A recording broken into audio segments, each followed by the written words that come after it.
Samantala, hustisya ang panawagan ng isang pamilya sa Santa Maria, Bulacan sa pagsalubong sa bagong taon. Namatay kasi ang kaanak nilang 11 anyos na lalaki matapos ma-hit and run ng isang kotse. Ang nahulikam na aksidente sa unang balita ni Jamie Santos. Tumatawid ang batang lalaking yan nang masapul siya ng pulang kotse. Napatayo ang ilang residente, pero ang driver ng sasakyan hindi raw huminto at hindi dinulungan ng biktima. Nangyari ito mag-aalas 7 ng gabi noong December 28 sa Celeste Guyong, Santa Maria, Bulacan. Ang biktima, 11 taong gulang na si JV. Nakita ko na lang tanggulay yung kapatid ko doon. Agad-agad ko talaga tinakbo na talaga sa ospital. Hindi na ako nagantay ng ambulansya po talaga.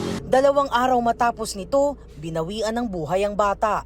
Hindi raw umaalis sa tabi ng kabaong ni JV ang kanyang ina. Masakit lang po sa amin. Kaya lang ako kasi kasama lang ho namin eh. Tapos sa isang iglap lang mawawala.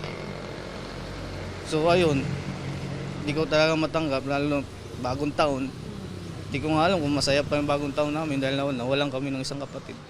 Sa ngayon, di pa rin nahahanap ang nakasagasang driver. Ayon sa kapatid ng biktima, naiwan sa lugar ang basag na salamin ng kotse kung saan nakadikit ang RFID sticker.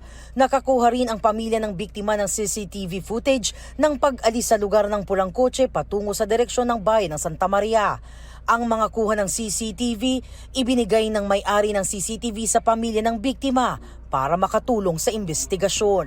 Nakita na rin ito ng mga pulis, pero tumanggi munang magbigay ng pahayag ang Santa Maria, Bulacan Police Station. Nagpapatuloy pa raw kasi ang kanilang investigasyon para matukoy ang driver ng kotse. Makikipag-ugnayan pa raw sila sa pamunuan ng NLEX at baka makatulong daw sa pagtukoy ng pagkakakilanlan ng driver ang basag na salamin ng kotse na may RFID sticker. Nagbabacktrack din daw sila ng mga CCTV sa lugar.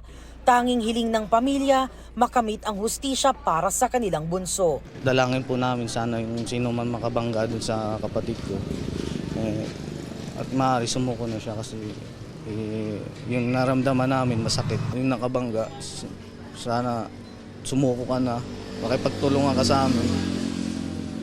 Kasi mahirap yung nangyari kahit sabihin na aksidente. Sana di mo na tinakbuhan. Ito ang unang balita. Jamie Santos para sa GMA Integrated News.